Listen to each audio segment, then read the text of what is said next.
ಸಂಬಂಧನೂ ಶಾಶ್ವತ ಅಲ್ಲ, ಯಾರ ಅಪ್ಪನ ಮನೆನೂ ಅಲ್ಲ. ನಮಸ್ಕಾರ ಸ್ನೇಹಿತರೆ, ನಮ್ಮ ಕನ್ನಡ ಯೂಟ್ಯೂಬ್ ಚಾನೆಲ್ಗೆ ನಿಮಗೆಲ್ಲ ಆತ್ಮೀಯವಾದ ಸ್ವಾಗತ. ಈ ವಾರದ ಕಿಚ್ಚನ ಪಂಚಾಯಿತಿಯಲ್ಲಿ ಸಿಕ್ಕಾಪಟ್ಟೆ ಬಾಂಬ್ಗಳೇ ಸಿಡಿಯೋದಕ್ಕೆ ತಯಾರಾಗಿವೆ. ಕಿಚ್ಚ ಸುದೀಪ್ ಅವರು ರಕ್ಷಿತಾ ಅವರಿಗೆ ಸಖತ್ತಾಗಿಯೇ ಕ್ಲಾಸ್ ತೆಗೆದುಕೊಳ್ಳಲಿದ್ದಾರೆ. ಈ ಸಂಚಿಕೆಯಲ್ಲಿ ಸುದೀಪ್ ಅವರು ರಕ್ಷಿತಾ ಅವರಿಗೆ ಸಾಕಷ್ಟು ಕ್ವೆಶ್ಚನ್ಗಳನ್ನು ಕೇಳಿದ್ದಾರೆ. ಅದು ಯಾವುದರ ಬಗ್ಗೆ ಅಂತ ಅಂದರೆ, ಗಿಲ್ಲಿ ಹಾಗೂ ರಘು ಅವರ ಜೊತೆ ಯಾರೇ ಕ್ಲೋಸ್ ಆದರೂ ಅದರಿಂದ ರಕ್ಷಿತಾ ಅವರಿಗೆ ಸಿಕ್ಕಾಪಟ್ಟೆ ಕೋಪ ಬರ್ತಾ ಇದೆ.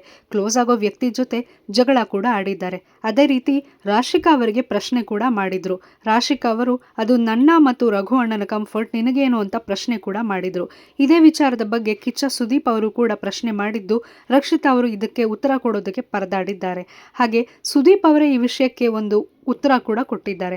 ಅದು ಏನು ಅಂತ ಅಂದರೆ, ಈ ಮನೆಯಲ್ಲಿ ಯಾರೂ ಆಗಲ್ಲ, ಯಾವ ಸಂಬಂಧ ಅಂತ ಕಟ್ಕೊಂಡ್ರು ಏನೇ ಮಾಡಿಕೊಂಡ್ರು ಕೊನೆಗೆ ಎಲಿಮಿನೇಷನ್ ಅಂತ ಬಂದಾಗ ಎಲ್ಲರೂ ದೂರ ಆಗ್ತಾರೆ ಅನ್ನೋದನ್ನ ಸೂಕ್ಷ್ಮವಾಗಿ ಸುದೀಪ್ ಅವರು ಹೇಳಿದ್ದಾರೆ. ರಕ್ಷಿತಾ ಅವರ ಬಾಯಲ್ಲೇ ಈ ಮಾತು ಬರೋ ಹಾಗೆ ಕೂಡ ಸುದೀಪ್ ಅವರು ಮಾಡಿದ್ದಾರೆ. ಯಾರು ಗೆಲ್ಲಬೇಕು ಅಂತ ಕೇಳಿದಾಗ ರಕ್ಷಿತಾ ಅವರು ಮೊದಲು ನಾನೇ ಗೆಲ್ಲಬೇಕು ಅಂತ ಹೇಳಿದ ತಕ್ಷಣ ಕ್ಲ್ಯಾಪ್ ಮಾಡೋ ಸುದೀಪ್ ಅವರು ಇಷ್ಟೇ ಈ ಮನೆಯಲ್ಲಿ ನಡೆಯೋದು ಅನ್ನೋ ರೀತಿಯಲ್ಲಿ ಮಾತಾಡಿದ್ದಾರೆ. ಒಟ್ಟಿನಲ್ಲಿ ಮನೆಯೊಳಗಿರೋ ಎಲ್ರಿಗೂ ಒಂಥರ ರಿಯಾಲಿಟಿ ಚೆಕ್ ಅನ್ನು ಕೊಟ್ಟರು ಸುದೀಪ್ ಅವರು ಅಂತ ಹೇಳಿದ್ರೆ ತಪ್ಪಾಗೋದಿಲ್ಲ. ಆಟದಲ್ಲಿ ಇನ್ನು ಮುಂದೆ ಸಾಗೋದಕ್ಕೆ ಇದು ರಕ್ಷಿತಾ ಅವರ ಸ್ಟ್ರಾಟಜಿನ ಅಥವಾ ಏನು ಪ್ಲಾನ್ ಇದು ಅನ್ನೋದನ್ನ ವೀಕ್ಷಕರು ಕೂಡ ತಿಳ್ಕೊಳ್ಳೋಕೆ ಕಾಯ್ತಾ ಇದ್ದಾರೆ. ಪೂರ್ತಿ ವಿಷಯ ಏನು ಅನ್ನೋದು ಇವತ್ತಿನ ಕಿಚ್ಚನ ಪಂಚಾಯಿತಿ ಎಪಿಸೋಡ್ನಲ್ಲಿ ಗೊತ್ತಾಗಲಿದೆ. ರಕ್ಷಿತಾ ಅವರನ್ನು ಹೊರತುಪಡಿಸಿ ಬೇರೆ ಯಾವೆಲ್ಲ ವಿಚಾರಗಳ ಬಗ್ಗೆ ಸುದೀಪ್ ಅವರು ಮಾತಾಡ್ತಾರೆ ಅನ್ನೋದು ಕೂಡ ಕುತೂಹಲ ಜಾಸ್ತಿನೇ ಆಗಿದೆ.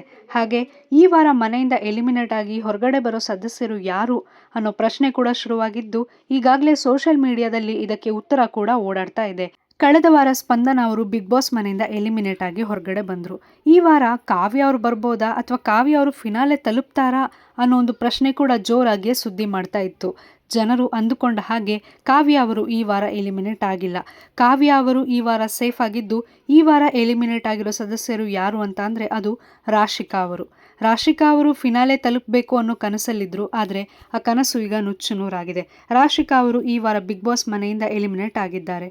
ಕಳೆದ ಕೆಲವು ವಾರಗಳಿಂದ ರಾಶಿಕಾ ಅವರು ಟಾಸ್ಕ್ಗಳಲ್ಲಿ ಚೆನ್ನಾಗಿ ಆಟ ಆಡ್ತಾ ಇದ್ರು. ಹಾಗಾಗಿ ಇವರು ಎಲಿಮಿನೇಟ್ ಆಗಿರೋದು ಅಭಿಮಾನಿಗಳಿಗೆ ಬೇಸರ ಆಗಿದೆ. ಹಾಗಿದ್ರೆ ಕಾವ್ಯ ಅವರು ಫಿನಾಲಿಗೆ ಬರೋದಂತೂ ಫಿಕ್ಸ್ ಆಗಿದೆ. ನಿಮ್ಮ ಪ್ರಕಾರ ಯಾರು ಎಲಿಮಿನೇಟ್ ಆಗಬೇಕಿತ್ತು ಅನ್ನೋದನ್ನ ಕಾಮೆಂಟಲ್ಲಿ ತಿಳಿಸಿ. ಹಾಗೆ ನಮ್ಮ ಚಾನೆಲನ್ನು ಸಬ್ಸ್ಕ್ರೈಬ್ ಮಾಡಿ.